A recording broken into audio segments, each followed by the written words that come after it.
ni Jesus, di totoo yan. Someone is willing to fight for you. And that's God. Today we see it in the gospel.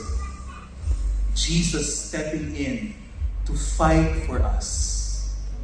And as He fights for us, He teaches us how to fight. That is the hope for us in Lent. Ang hinihingi sa atin ng Lent is to apply the observances and the practices. Let it create space. Let it create emptiness. Let it bring out our weakness so that we will stop relying on ourselves. And finally say, Lord, hindi ko pala kaya, pero nandyan ka. At ipaglalaban mo kami at tuturuan mo kaming lumaban.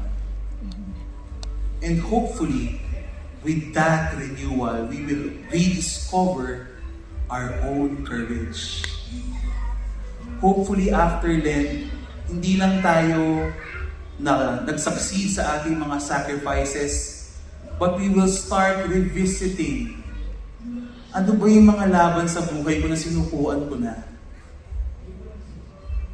Ano ba yung mga laban sa buhay ko na sinabi kong ayoko na dyan, hindi ko kaya yan? I hope this Lent will teach us to fight again, to be brave again, to pick up the battle once more.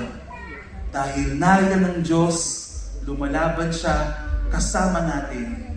At dahil nariyan siya, we can be brave enough and strong enough to finally win our battles.